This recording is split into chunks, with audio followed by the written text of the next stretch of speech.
Hey everyone, welcome to Queerly Recommended, the podcast where we recommend queer films, books, TV shows, and more. I'm Tara Scott. I review sapphic fiction at the Lesbian Review and Smart Bitches Trashy Books. Kris and I are taking the week off from recording a new episode because Kris went to the GCLS conference, and then just as she got back home, I was off visiting my family who live in another province. We are going to update you on what we've been doing with our summers next time, but we still just wanted to make sure we brought something great to your ears, and so we decided, let's rerun an interview that I recorded for my old podcast, Let's Do Books.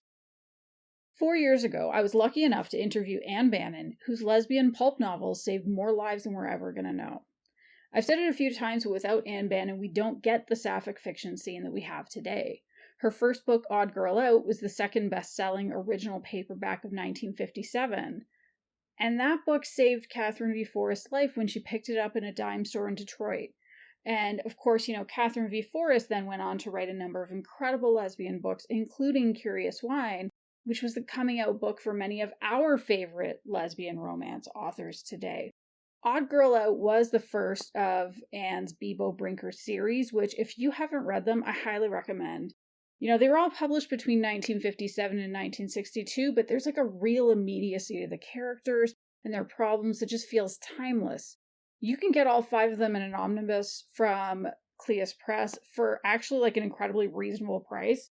I listened to the podcast again and I think we said $20. I just looked on Amazon and now it's down to like $15, which is unreal for 5 books. I will say though that if you do read them, see where you're at when you hit the book Women in the Shadows, because it is a rough read.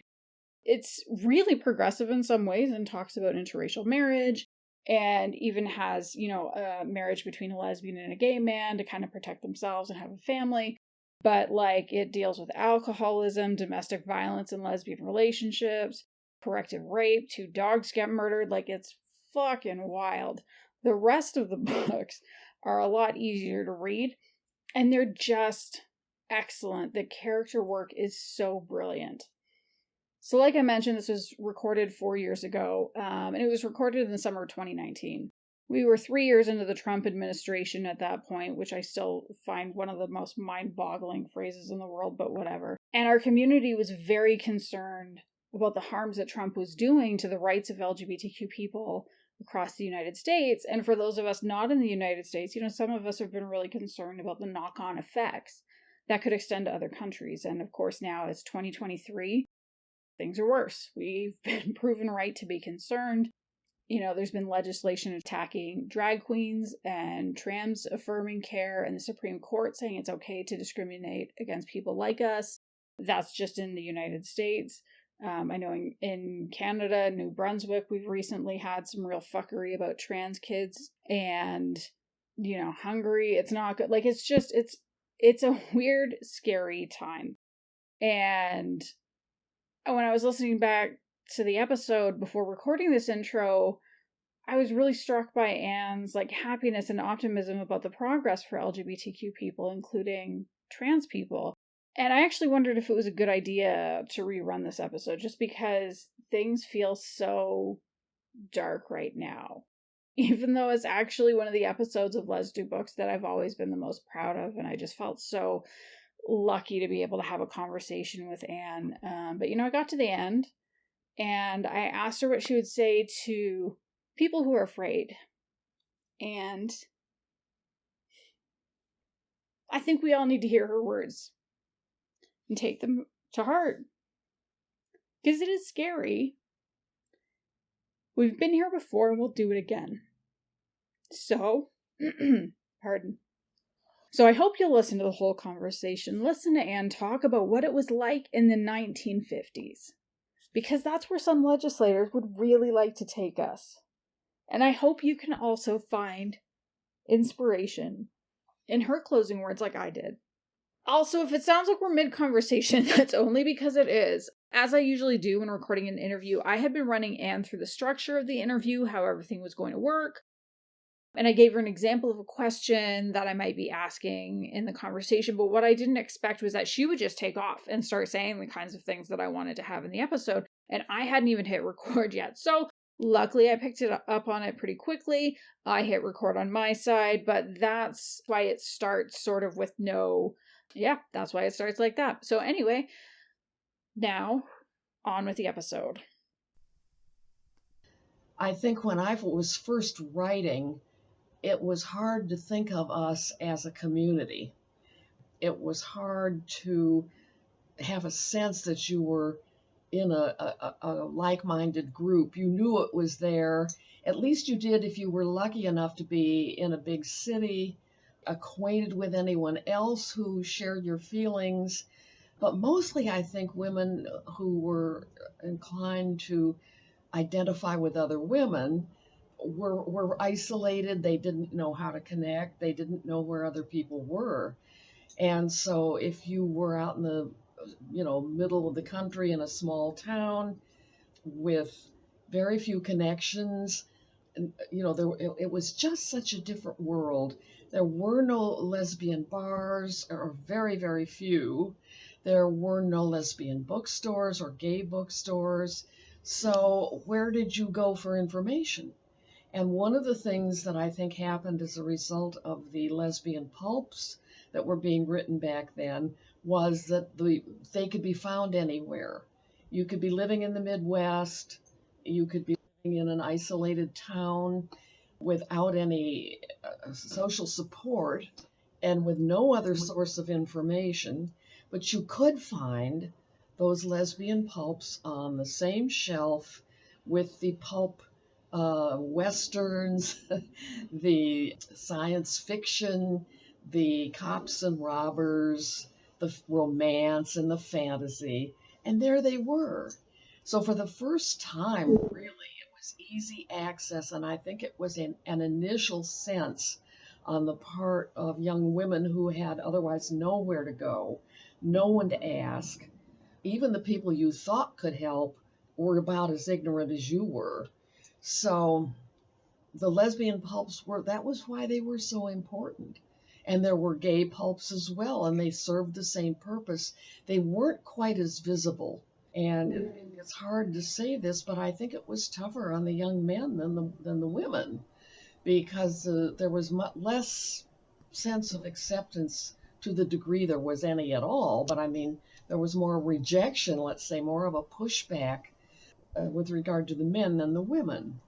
So there's something about women together that has always fascinated everybody, not just the women, but men have found it a romantic, interesting phenomenon, and they have pursued it, and they have been interested in it going back centuries, and we know that. So those books were marketed, and they were marketed in part to a big crossover audience of men. But that's what kept them going, and it's a shame to say it, but the women, of course, would find those books and enjoyed them thoroughly and saved them. There's still women who come up to me at book shows carrying their original copy of Odd Girl Out and saying, I don't know what I would have done without this. And it's such a kind of touching phenomenon that it meant that much, but it was all people had.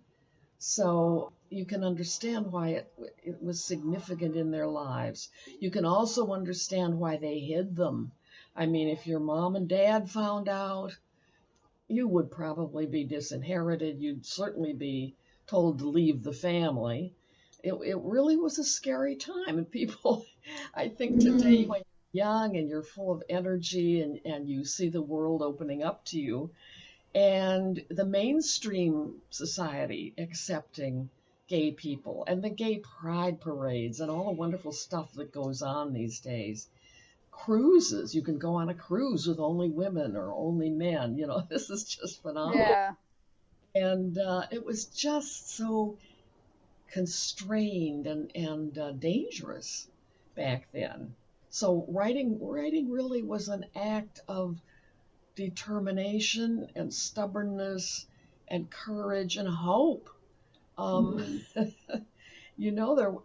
that had to keep you going, because when your family found out, it was a very alarming time. I had to come clean with my mother. In fact, I'd been telling her I have a book going here and it's going to be published shortly. That was Odd Girl Out. And she was thrilled. And she had told all her friends. And so when she realized what I had written and how do I handle this, it was very hard for her. It really was. She had to sort of go around to her friends and say, well, Anne will do better next time.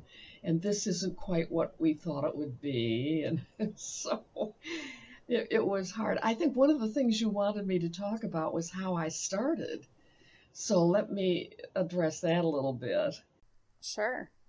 I wasn't one of the women who discovered Radcliffe Hall, The Well of Loneliness, before I knew about anything else, but I did discover it shortly after I became really interested and realized there was a small body of literature that I could look at. And it was awfully grim, awfully prim, heartfelt.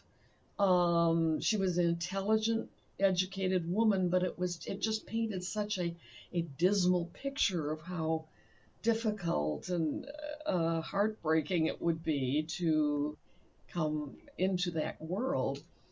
But I quickly thereafter, I found one of the pulps. I found the first original pulp that had come out on, and been widely distributed.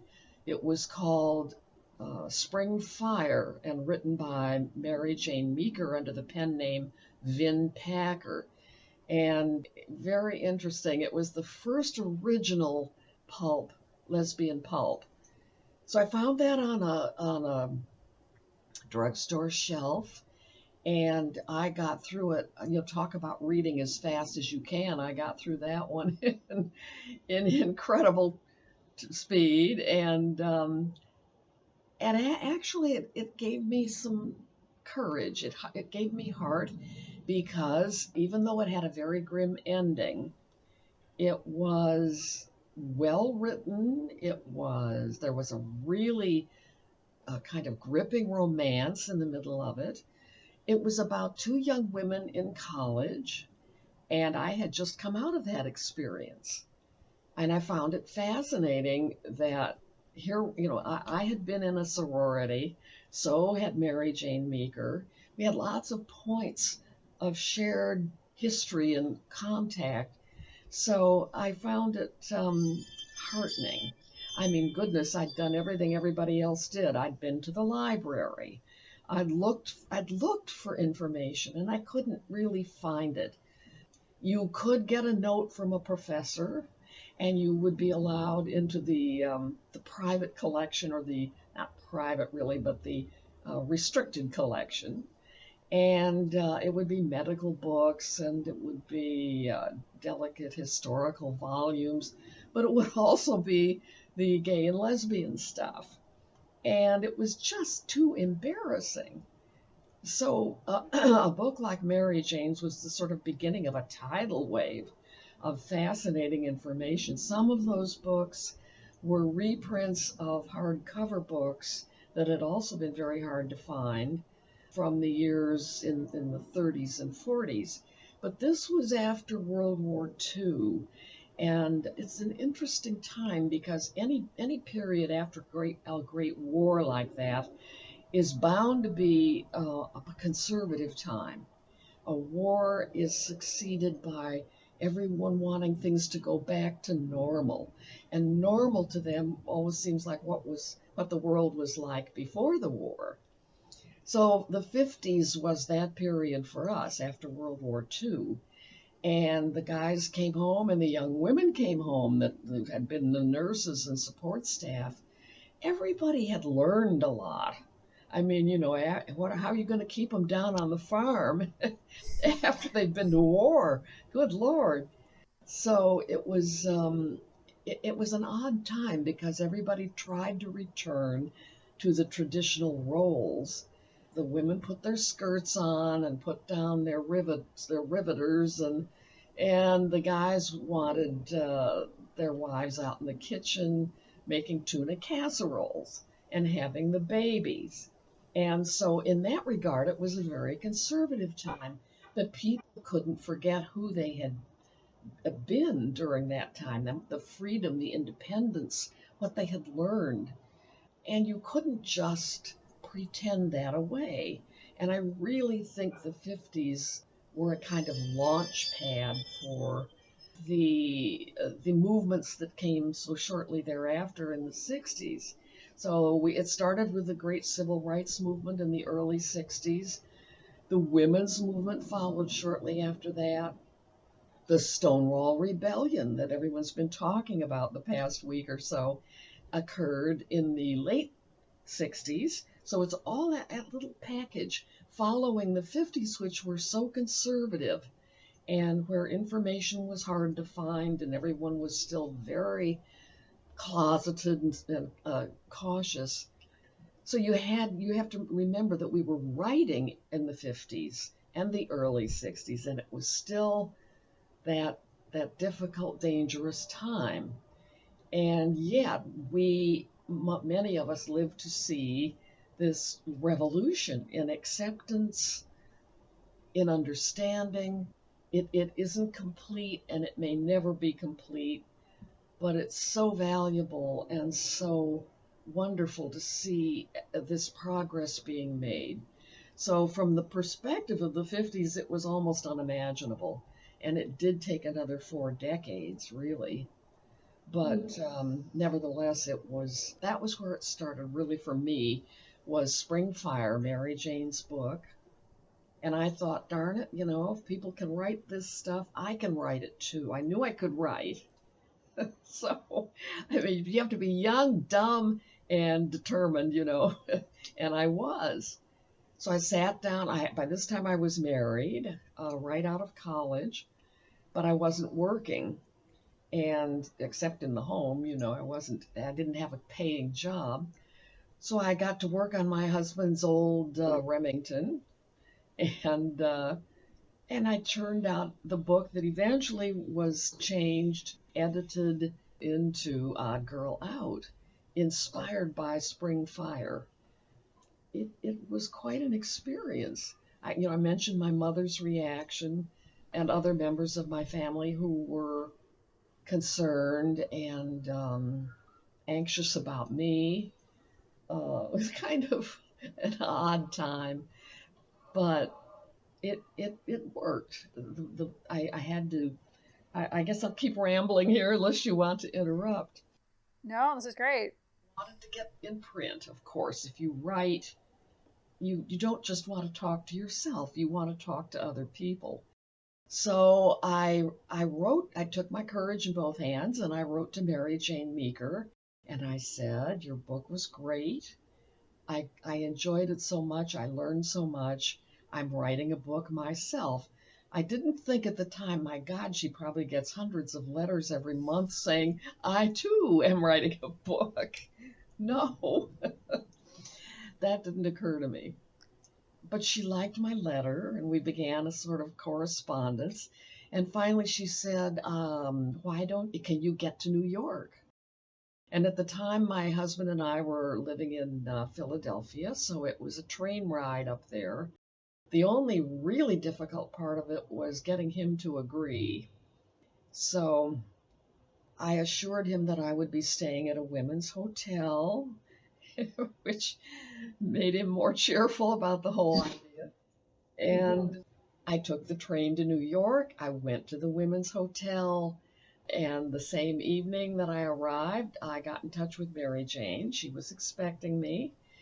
And it was just a wonderful week. She showed me around Greenwich Village. She took me to the women's bars, a couple of the men's bars. There were some very famous ones back then. And we had a great time. We got along well. And of course, I had brought my manuscript with me. So she said, well, I'm going to take you in to meet my editor. She had already prepared him. And he said, okay, if you like her, bring her in. He was an old Hollywood guy. His name was Dick Carroll. And he'd been a scriptwriter and producer and worked out there most of his life. So when my publisher, which was, quickly became Gold Medal Books, was looking for someone to start this new division of original pulp paperbacks, and they did the whole gamut of the genres from the detective stories to the science fiction, and they thought, well, we'll give the lesbian stories a try as well. So that's how, this began. Dick was the editor-in-chief and Marijane's editor. So we walked into the offices of Gold Medal Books. She got me an interview with Dick. She came in with me, and he was very nice to me. He read the manuscript immediately, and this was something of a miracle. I don't know how it's done today, but they were getting 400 manuscripts a week over the transom, so to speak. 400. Well, they just didn't have you can imagine. Oh my goodness. Yeah, people can't see I'm shaking my head. Yes. That's incredible. Yeah, it was sort of incredible, but they were looking for that good one in the midst of all the stuff that wasn't publishable. And it was nice, at least, that if you were young and you were yearning to get in print, you had somewhere to go. So Dick read that book. He said it's not very good, but it has promise. And he said, you can write. You have in that story 2 young women, Beth and Laura. And he said, what you need to do is go home and throw out the other stuff and tell their story. I was very shy about that because I was a little scared. It was sort of inviting danger. I didn't know how far I could push it without getting in trouble. There was still a committee in Congress known as the morality cops, and if they didn't like your book, and particularly paperback originals, then they had to be shipped by the U.S. Post Office. So therefore Congress had control over them. Then they would censor them, or you would be told that, or your editor would be told that you had to be ordered to put a sad ending on that story. That happened to Marijane, and she's been apologizing for it all the years since. But it had loosened up a little bit at the time that I was writing, so I didn't have to kill my heroines. It was not that bad. They didn't stay together at the end of Odd Girl Out, but nobody died, nobody went crazy, nobody had to be thrown under the bus. I finished reading it 2 nights ago, Mm-hmm. and I went into it knowing they weren't going to have a happy ending, because also I'd read kind of some of the blurbs for the other books, and obviously they end up with other people and all of that. But I felt like the ending was still promising because of Laura's journey, and how at the end of it she walked away from it so strong, so that like I was okay with it not being, I mean, in the end it doesn't fit as a romance, like it's not in the romance genre because it doesn't have that ending, but it just, there was so much growth there. I was kind of sad and disappointed for Beth. I'm glad it came across that way. I think it was a strong ending, and particularly given the times and how that was a heavy lift to be able to get away with that.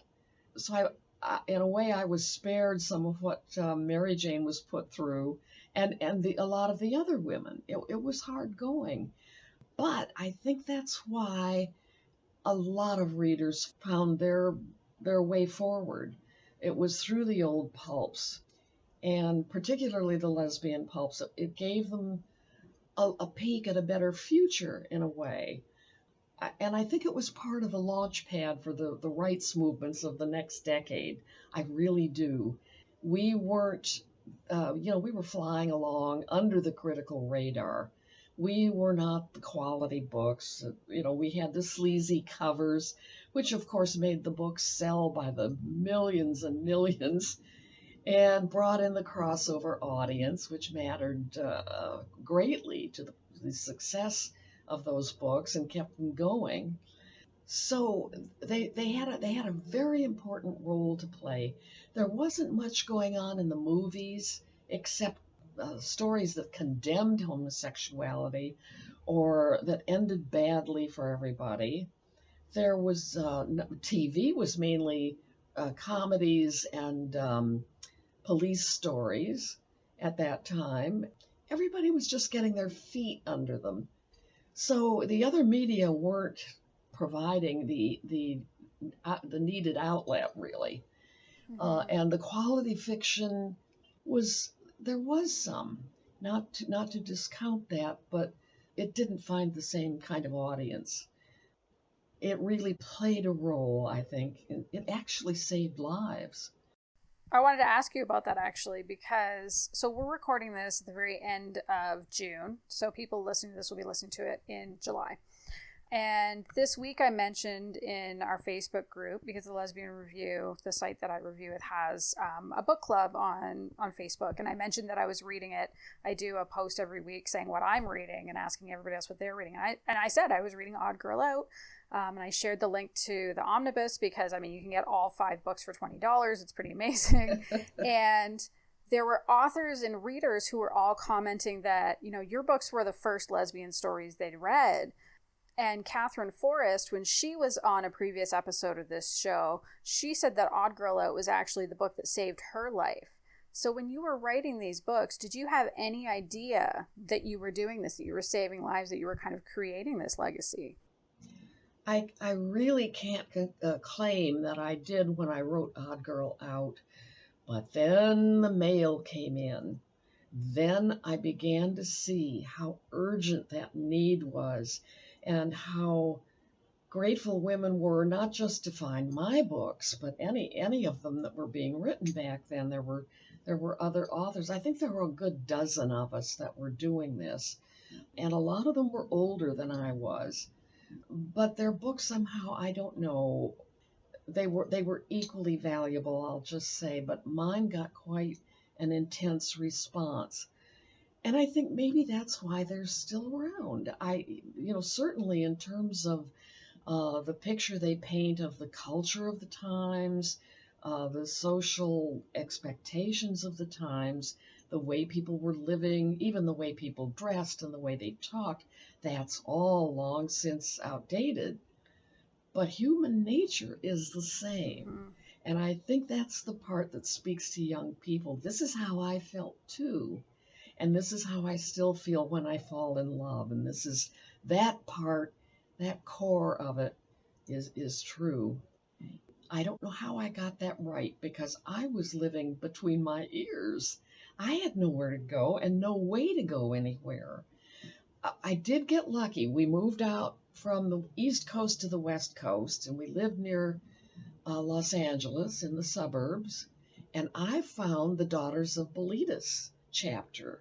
And that was a little group of women who were trying to make contact, trying to turn a young generation that didn't know each other very well, and many of whom felt utterly sequestered in conservative families and towns, nowhere to turn for information again, and help them find each other, help them make a start in life and feel good about themselves. And again, that was a very heavy lift given the tenor of the times. But they were doing the work of the angels. They really were. And over my husband's dead body, I got to these meetings. Not a great many of them, but enough to give me a little sense of independence, a sense of what other people were doing, and a feeling that there's movement here. We're not just stagnating. We're not stuck. A few of us are breaking out of families or breaking out of conservative expectations or traditional expectations and finding a way to connect with each other. And that gave us a lot of courage. It was a wonderful organization. It published a little newsletter called The Ladder. And The Ladder to this day is, if you still have your old copies, they're now collector's items, quite remarkable what women were finding they could say to each other. And the idea, of course, was for that to break out and find a greater audience. I mean, the latter had to be mailed in plain covers, and you couldn't put the name of the organization or make it clear that this was a newsletter for gay women or anything like that, because then the people who needed it most were still many of them living at home with their parents or with straight roommates. So how in the world was a publication that arrived in the mailbox declaring itself to be lesbian, or the Marijane Society letters for the men, for both men and women really? How could you accept it, or how could you sustain a subscription under those circumstances? You couldn't. So it had to arrive looking very anonymous, and therefore it made it very tough for them to expand their mailing list. Women were afraid to get it. So, these kinds of things wouldn't occur to a young woman in the gay community today, or in the lesbian community, or the young men either. For heaven's sakes, that's ridiculous. We don't anticipate that kind of problem anymore. But it had to be lived through, it had to be surmounted. So I was very glad to make that connection, even though it was a little tenuous. I had to work it in around a babysitter and my husband's absences on business trips. But I did, and I'm so glad I did. The women I met were full of life. They were witty. They were interesting. Many of them were writing or they were teaching.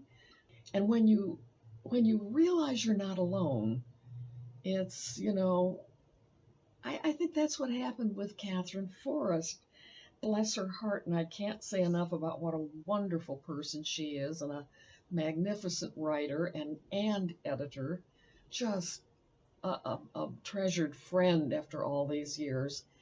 And I tell you, it about turns my heart over to think of her as a young girl walking into a drugstore and picking up Odd Girl Out at a point in her life where she was in such a state of hopelessness that there didn't seem to be a way out except to go jump off the bridge. And she didn't. Thank God. What a gift she's given the world, and what a tragedy that would have been. And there's still kids that do it. You still read in the paper and on the media that the youth most at risk are the LGBT kids. They just still have that hopeless feeling. Families still sometimes don't understand. Much as the world has changed, it isn't always a hospitable place for young people who are expected to stick to the traditional ways. You still need to read about yourself. You still need to see yourself mirrored back in a positive way. That's true for all marginalized communities. And you think of the people of color today, and the transgendered people who are having a really tough go. They're sort of going through their claim on civil rights, and good for them, and long overdue. And it's beginning to help and beginning to work. It makes me realize when I talk about this that people like Harvey Milk were so right. We have to let our families know. We have to face the consequences, the people that we know at work, the guy next door, the people in our club. You have to say who you are, identify yourself. It isn't until people in mainstream society are aware that that nice guy or that lovely gal that they, socialize with or see every day or, talk to over the water cooler is a lesbian or a gay man or whatever they're, wherever they are on that spectrum. So it's still important, and it will always be important. But it's also surprising to me that young people today say it must have been so thrilling, must have been so exciting because it was dangerous. And love in times of danger is heightened and more colorful and more thrilling than in calmer, quieter times. So I still, I hear that. That feels like such. To be able to make a statement like that, I think really shows your privilege. Mm-hmm. Because I have to think, and I mean, you can tell me if I'm right or wrong, and I mean, everybody's experience is different, but I mean, I have to think it would also be terrifying to think you could go to jail. Yes.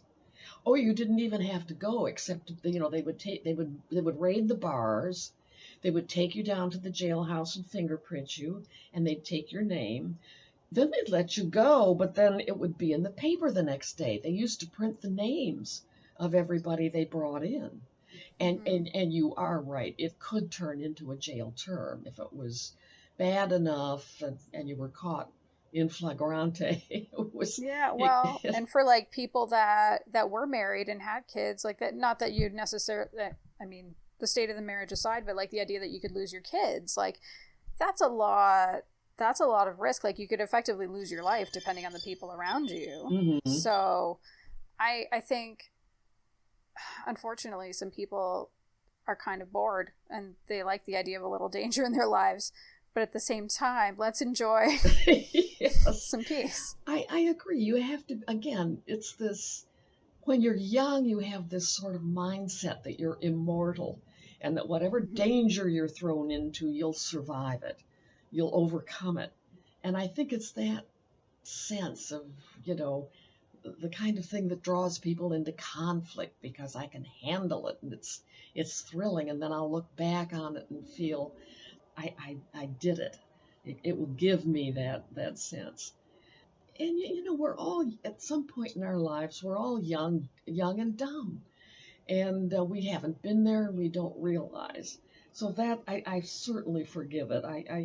I was young and dumb once too, but it makes you realize what a big disconnect there is between the young people today seeing the world around them more welcoming and finding their way in life with acceptance and being able to tell, in many cases, not all, but in many cases, friends, family, co-workers. There are churches now that welcome gay people. It really, the universe has taken a turn since we were young and writing the pulps. And of course the pulps faded because that social temblor was actually already moving. That wave was starting to cross the landscape. And so, the work we were doing was not so much life-saving or necessary as the decades moved on, which is an interesting thought. In a sense, the role that the lesbian pulps played became not totally obsolete, but it wasn't as essential at the life-saving level as it had been. Mm-hmm. People still love them and collect them and learn from them as history, social history, and enjoy them. I mean, it's heartening to me that you enjoyed them. They didn't seem as if I were totally out of touch with human nature anyway. But... No. So, I mean, that's one of the things that I noticed. I think it's not necessarily the plot that's like propelling me through these books, and which is not a ding on the plot at all, but it's 100% the characters. Yeah. And because they are so, like, they're so vibrant and passionate and very easy to empathize with, even when I don't like things they're doing and saying, and I want to just say, like, no, stop, don't do that thing, please. So where did Laura and Beth and Beebo and Jack all come from? Necessity. I don't know what else to say. It was all between my ears. It was all my imagination, my need, and the sparks that flew from the first few books I found, including Spring Fire, that encouraged me to. opened a door to understanding.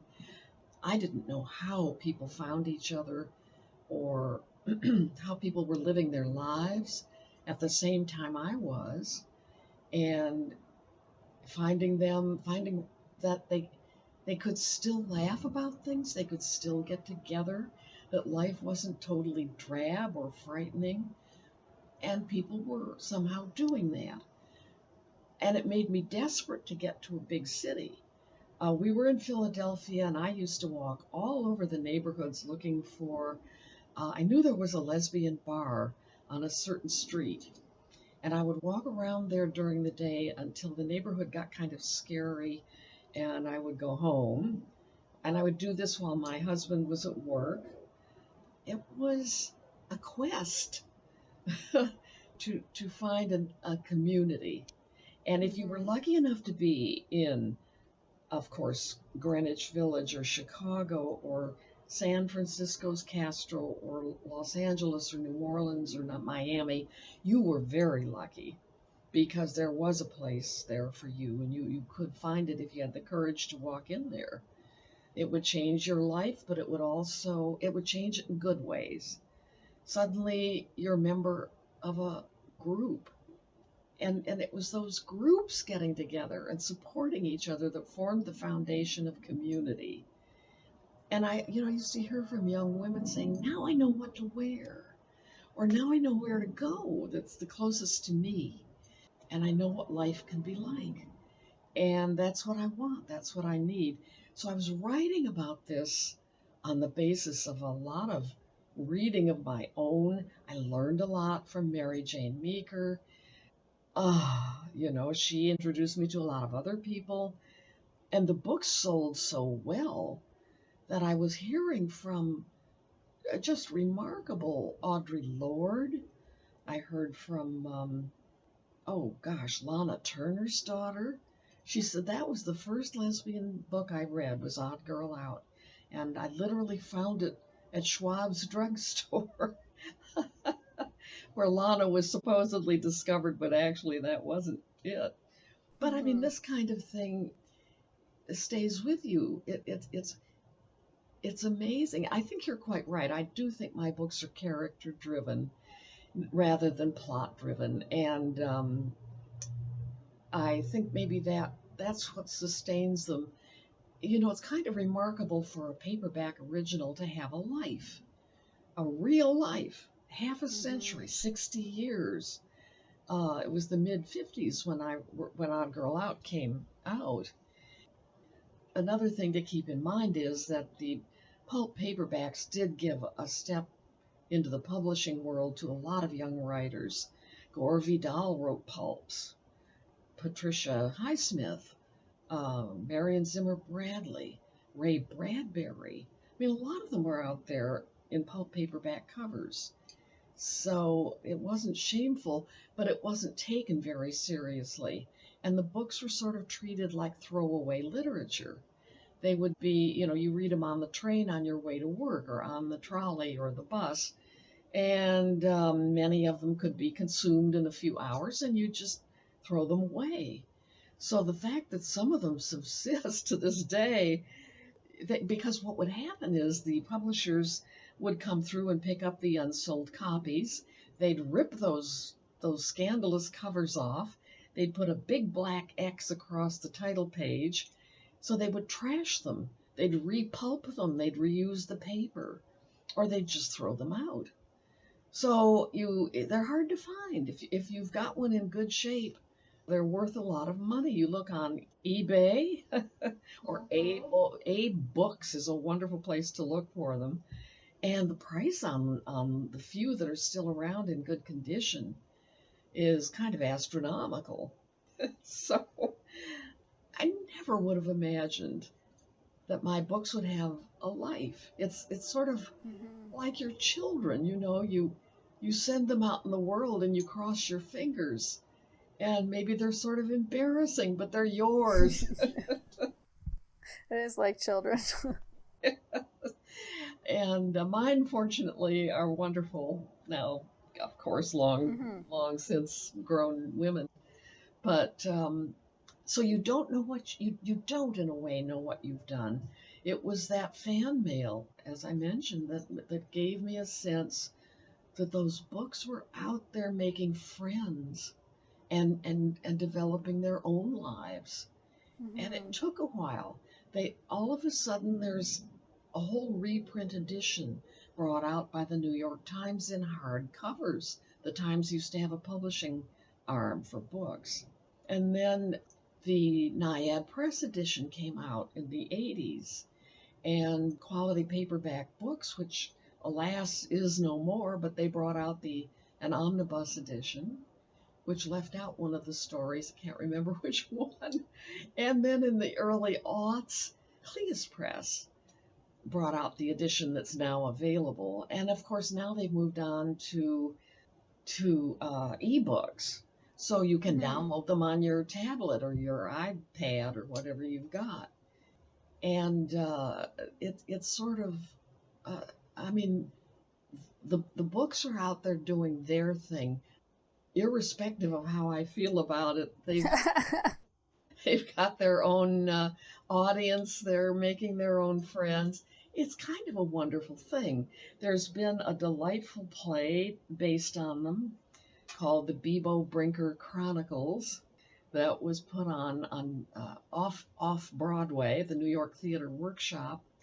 And then it was seen by a marvelous woman who's a Broadway producer. She took it up to an off-Broadway stage, the 37 Arts Theater. And then it took off and it made the rounds across the country for 6 or 7 years in colleges and community theaters and kind of all over the place. And I saw 3 or 4 of the productions, and it was so, I don't even know how to describe the experience, excuse me, of seeing Beebo in the person of several different young women, all with a different take, but all doing a wonderful job. I mean, if we ever get those stories into television or film, it would be such a wonderful experience. Fun to imagine who they would cast as, Beebo in particular, but all the characters. So, miracles happen. Maybe the moment will come.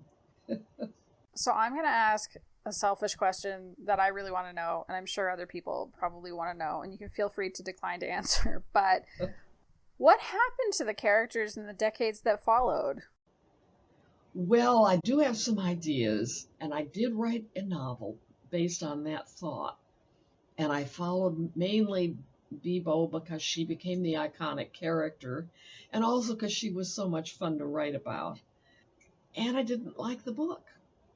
So I don't know what to say about that. And it was never published. I wish I had a good answer. I've given it serious thought. I think if I ever write anything again, after many, many years of an academic career and doing totally different things, would I go back to them?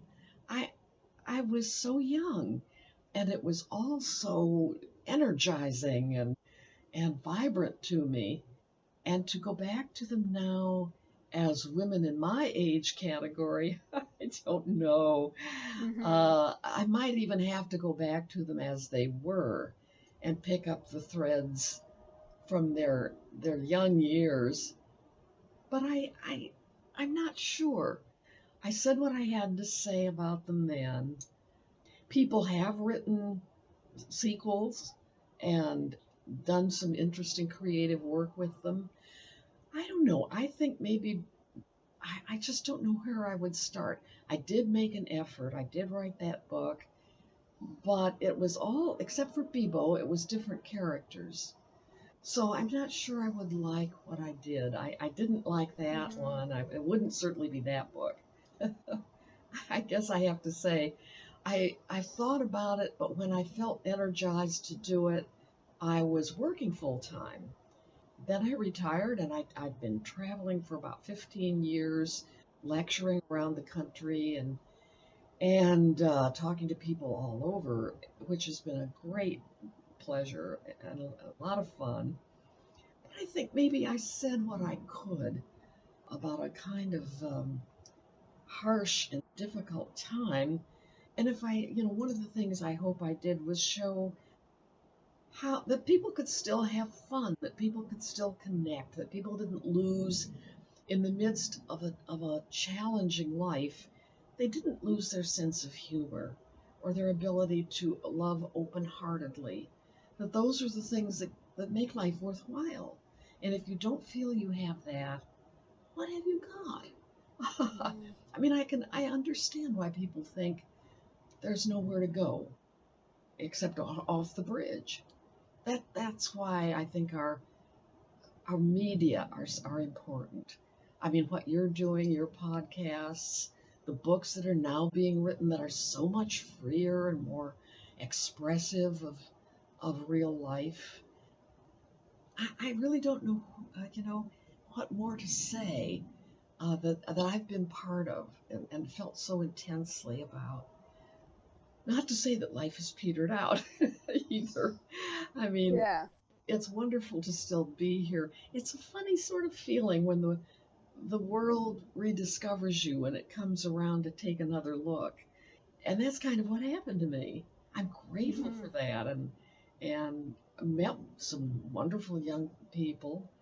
So now you see gay and lesbian lives and all the colors in between, all the new terms that the young generation has. You see them on the stage, you see them in films, you see them on TV, you read their words, and to know you were part of that and maybe part of the first wave that got it going, and to still be here in the new century, wow, that's a gift. That really is like turning a remarkable corner and seeing a beautiful vista and knowing you're part of the panorama. That's good. So, where do you think we're headed as a reading and writing community? And is there anything that has you especially encouraged? I think the young writers are just magnificent. The ones I've been able to read have done such a head-on job of clarifying what it means to be different and yet to be so much part of the world and the events that are that they're sharing with everyone now. It's extraordinary to imagine the kind of life that I would have lived if I had been born in this era. And I think the young people have imagined it and they have lived it and they're telling the story and they have done it so well with such energy and such conviction that people in mainstream society are saying, this is great, this is wonderful. Prince, not Crown Prince Charles. William. William, thank you. Gone totally blank. That's how much I'm following the royal family. Prince William, only a day or two ago, was quoted as saying, in response to the question, what will you do if one of your children comes to you and says, as a young adult, I'm gay? He said, oh, I'd be fine with it. I'd be just fine with it. Well, that means that the young writers and the young performers and the young people in every conceivable job who are living an honest life, they're doing their job. They're doing what Harvey Milk said we should do. They're out, and they're living well, and they're good people. And this is something that wasn't known in the 50s when it was still believed by most people, even a lot of members of the LGBT community, to the degree they were even a community then, to the degree they heard it all the time, they absorbed this. I mean, it was a terrible self-prejudice in their case, but this sense that being a homosexual was being a contaminated person. And if you went out and made friends, you would make them gay just by having contact with you, that this was a disease that could be spread. And it was very dangerous because mere contact would contaminate a friend. And you couldn't be known to have gay friends, or you were part of it too. I mean, you were a tar baby.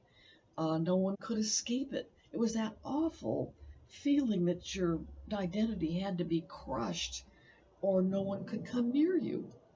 That's totally gone in almost every nook and cranny of certainly the developed world, and beginning to be the case elsewhere in the world, which is a wonderful thing.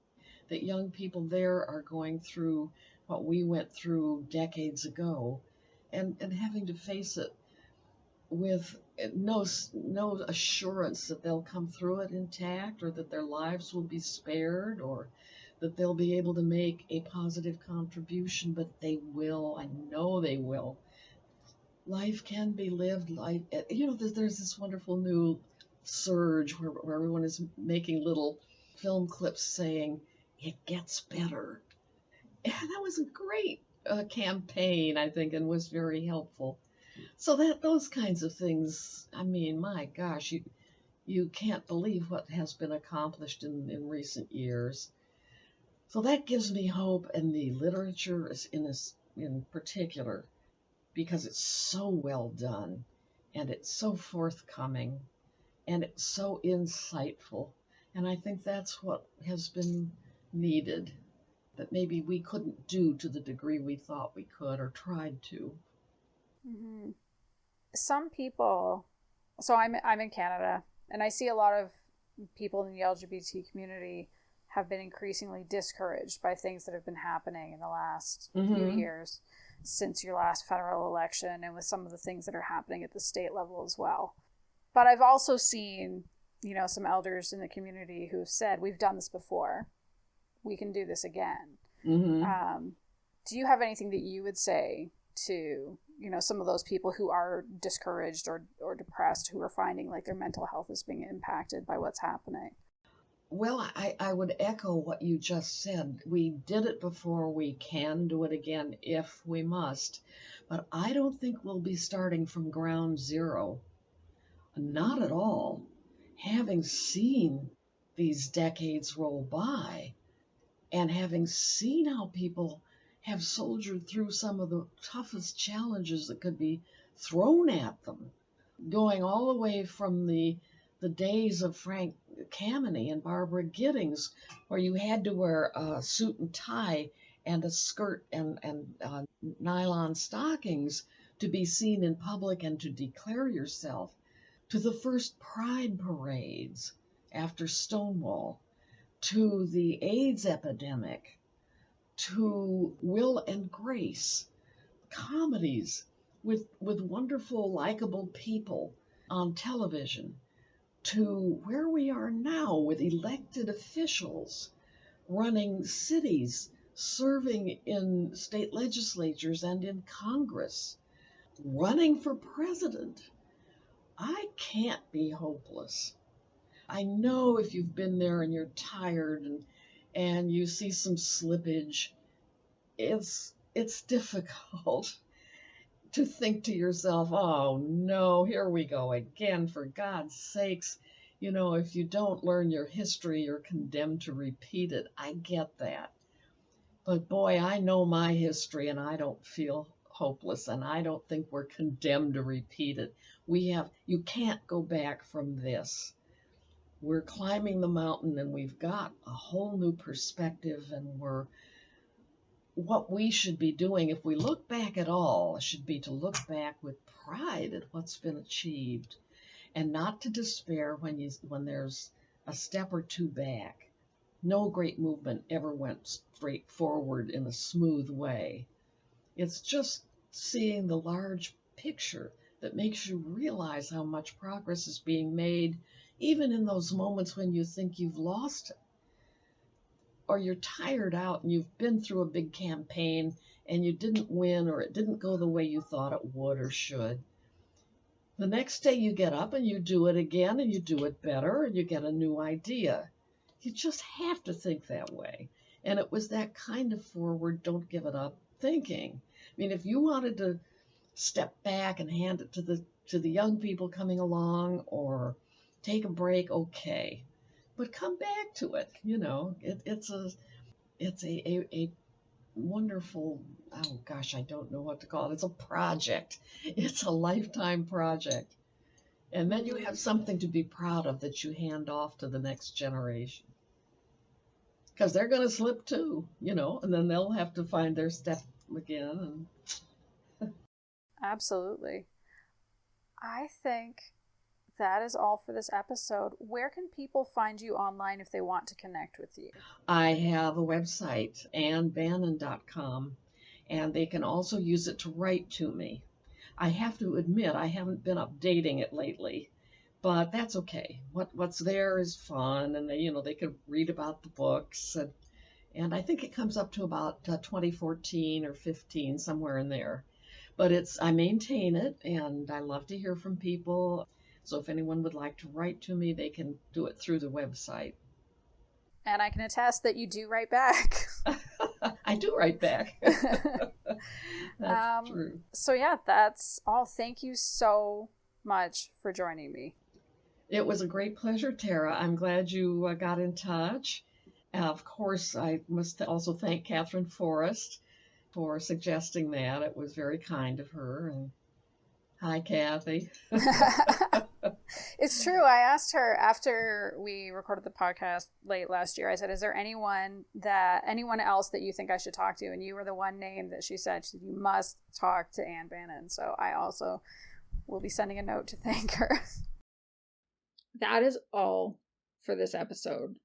Wasn't Anne brilliant? In case you're wondering, she's still alive and even recently spoke at an event at the Sacramento Library about, being a part of our literary scene for the last 60 years and what's been going on with censorship and the like. I have to admit, I would be very, very curious to know if she would still say the same thing now that she said 4 years ago at the end of our conversation. But I still think it's pretty timeless.